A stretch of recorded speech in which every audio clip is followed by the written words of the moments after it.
Bonjour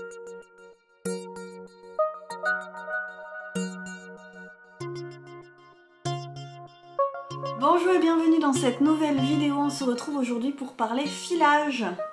Alors je vais faire une petite intro à une série de vidéos pour vous montrer les gestes, les petits tips que j'ai moi en filage, puisque vous êtes nombreuses sur ma chaîne à me suivre aussi pour ça et à pratiquer le filage vous-même. Et moi je sais que j'aime le support visuel, les petites vidéos pour avoir l'aide visuelle, parce que c'est comme ça que j'apprends et que j'arrive à retenir. Donc je vais vous montrer tout ça, mais vous savez que je suis bavarde et comme je voulais que ce soit des vidéos utiles et pratiques, je vais pas parler pendant des heures à chaque fois évidemment, mais je me fais ma petite intro quand même pour dire ce que j'avais à dire.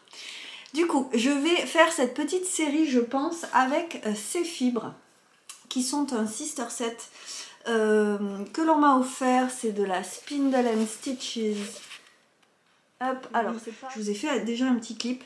Et donc c'est une fibre teinte par une teinturière indépendante. Et ça me permet de vous parler un petit peu des fibres, même si vous voulez je ferai une vidéo dédiée à ça. Là on va faire du un peu général. Il y a plusieurs... En fait, il y a plusieurs départs possibles quand on va filer une fibre. Filer une fibre qui a été teinte, qui est comme ça en tresse, c'est quand même l'idéal, c'est luxe, c'est beau, c'est assez enthousiasmant plutôt qu'une fibre par exemple toute blanche, toute grise, nature. Et en plus, la plupart du temps, ce sont des fibres qui sont déjà bien préparées, bien peignées. Et je vais vous montrer aussi ce que je fais moi pour préparer mon filage. C'est-à-dire que je ne vais pas défaire ma tresse et hop, donc vous voyez, je défais ma tresse. Vous voyez comment ça se fait? Déjà ça c'est...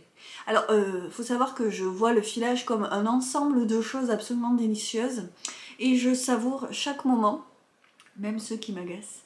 Et vraiment la préparation ne fait pas partie des trucs qui m'embêtent. Au contraire, je prends le temps, sûrement que je perds du temps à faire ça. Et je continue parce que je réalise que pour moi c'est une bonne chose. Donc je vais préparer ça et vous voyez que donc on a une mèche qui est toute peignée, toute bien faite. Et vous voyez que je l'écarte. Donc elle est quand même c'est assez épais souvent. Et c'est beaucoup trop épais. Je ne vous conseille pas du tout de filer directement ceci. Parce qu'il y a beaucoup trop de matière là. C'est ce que je faisais au début. Je prenais ma fibre comme ça là, hop. Et puis je prenais un bout et je commençais à filer. Donc je tirais d'abord en amont et puis c'était parti pour le filage. Mais en fait, c'est une erreur, c'est dommage disons de faire ça. Donc ce que je fais moi, c'est que je sépare des parties. Vous voyez, je prends des mèches comme ça, je les sépare. Hop. Donc j'ai quelque chose de beaucoup plus fin. Et on peut même faire plus fin que ça, c'est-à-dire je pourrais même le faire en deux. La question avant de faire ça, c'est qu'est-ce que je veux faire, enfin quel fil je veux faire, qu'est-ce que je veux faire avec cette fibre. Est-ce que je veux faire un fil gros? Quelle rouée je vais utiliser? Est-ce que je veux faire quelque chose de très fin? À ce moment-là, faire des toutes petites bandes sera beaucoup plus indiqué, ce sera beaucoup plus simple et agréable pour vous ensuite. Moi là, je vais faire un fil avec mon Ashford Traveler. J'ai un Loué S10 aussi qui lui est plus chunky, il a des bobines jumbo et en tout cas la bobine est fait quasiment le double de ça, donc je rentre plus de fil dedans et l'entraînement permet aussi de faire un fil plus gros. C'est un autre sujet, ce sera l'objet d'une autre vidéo. Moi là je vais faire un fil fin, voilà, tout ça pour dire ça. Moi vous savez peut-être que j'aime filer épais, mais là avec ce rouet là je fais quelque chose de fin. Et comme j'ai 200 grammes et que je compte bien les utiliser ensemble, je vais, enfin j'ai 100 grammes plutôt, qu'est-ce que je dis, je compte soit les retordre ensemble parce qu'en fait c'est un même coloris qui est sur deux bases différentes. Il y en a un qui est sur un mérino blanc, on voit hein, que les couleurs ressortent assez flash, et l'autre est sur un mérino gris, donc les couleurs ressortent pas du tout de la même façon. Soit je vais les retordre ensemble, donc je vais faire une bobine de chaque, ça c'est le projet, une bobine de chaque, et ensuite je pense que je vais les retordre ensemble et comme ça faire quelque chose de très amalgamé et mélanger les coloris, ce qui va faire fondre un petit peu la particularité de chacun, mais c'est pas grave, hein, c'est le but de ce projet là. Donc je vais me faire des petites bandes de fibres assez fines. Donc par exemple là je vais me la défaire en deux. Et après moi je fais des petites balles, donc je roule tout ça en petites pelotes. Et c'est un moment que j'apprécie particulièrement, je dois bien avouer. Donc une fois que j'aurai toutes mes petites balles, mon petit plaisir à moi c'est de les mettre sur un joli plateau. J'ai toutes mes petites balles et je suis prête à filer. Tout est préparé, il n'y a plus qu'à. L'avantage de ça c'est de se faciliter la tâche. Donc certes moi effectivement j'aime cette étape, mais en plus ensuite j'ai quasiment plus rien à faire, j'étire à peine.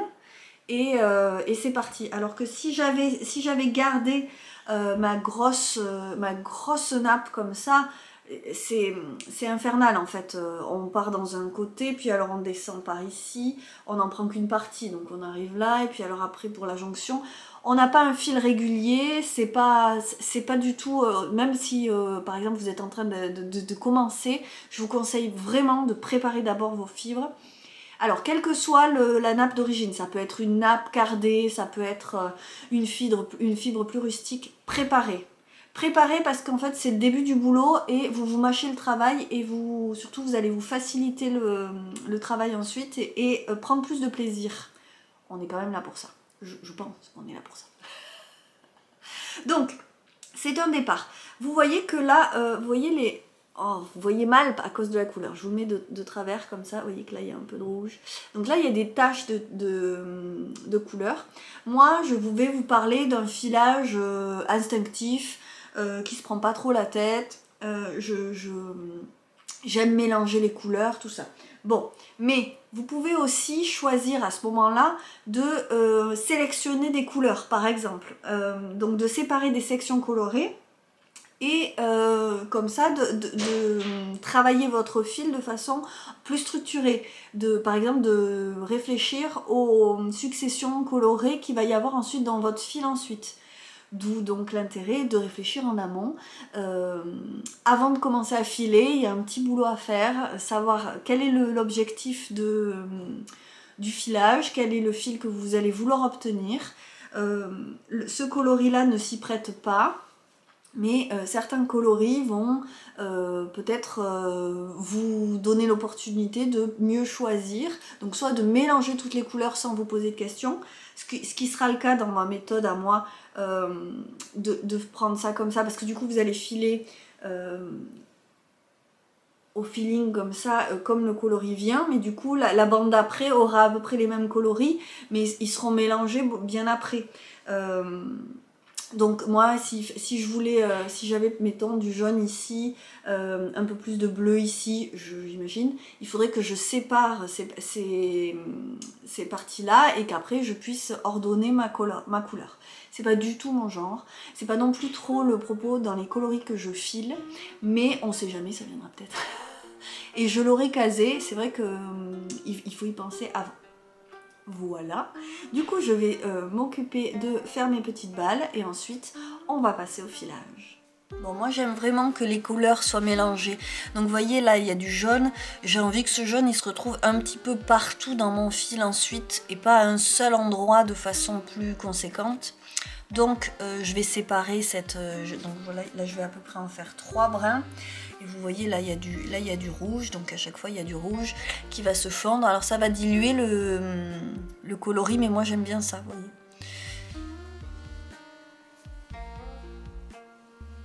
Donc là avec cette mèche qui pourrait déjà être filée comme ça, déjà ça faciliterait le travail. Moi je vais en faire 3. Ce qui moi m'aide à faire des fils un peu plus fins parce que comme par nature j'ai tendance à filer assez gros, je préfère m'aider au départ.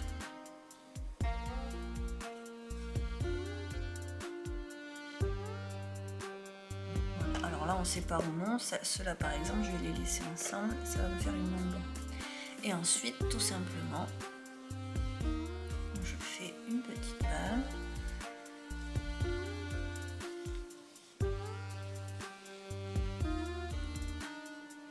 Et voilà.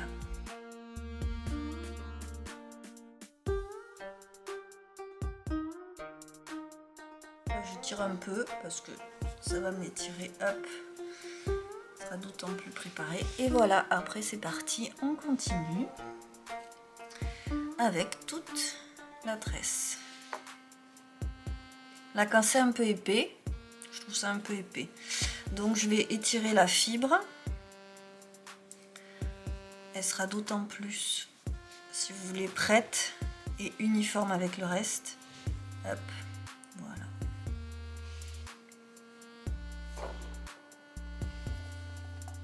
Et alors là, par exemple, plutôt que de la séparer pour garder un petit peu plus ce jaune, un peu plus de façon un peu plus conséquente, ben je vais juste étirer. Donc on est vraiment sur une étape qui n'est pas obligatoire, mais c'est le petit plus qui fait que moi c'est mon petit plus de confort de filage ensuite. Comme je file souvent avec ma fille à côté qui me parle ou je regarde la télé, ça me permet de vraiment avoir le côté méditatif du filage où j'ai plus grand chose à penser que mon geste.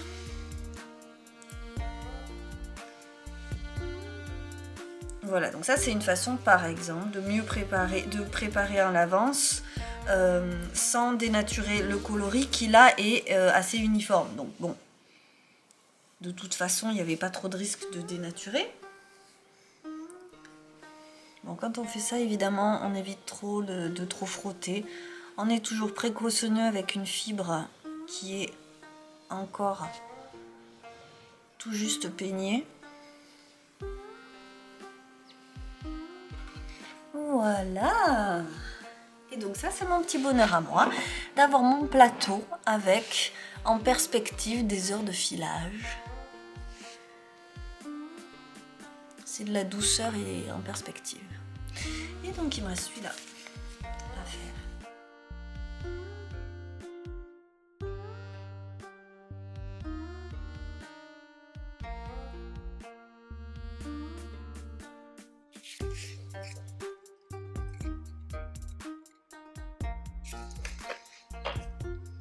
Bon, là on voit bien hein, l'histoire du coloris. Donc des couleurs parsemées sur une base blanche. Hop, donc moi je vais garder par exemple ça là ensemble. Choisis de garder mon orange ensemble. Je vais partir de là. Hop.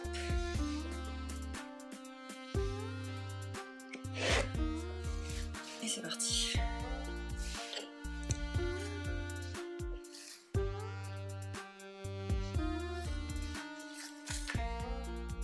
Et là, on va le mélanger celui-là. Et donc ce que je vais faire pour que, je vous disais, ces vidéos puissent être utiles après quand vous êtes en train de filer, pourquoi pas, ou quand vous avez juste besoin de conseils sur une étape, je vais séparer donc l'étape pour commencer, débuter son filage. Ensuite on va parler un petit peu de retors et je vais faire comme ça des sections très courtes et donc des vidéos relativement courtes aussi. J'espère que ça vous plaira, n'hésitez pas à me le dire en commentaire, à me suggérer ce qui vous ferait plaisir, ce que vous recherchez, ce que vous aimeriez trouver sur la chaîne.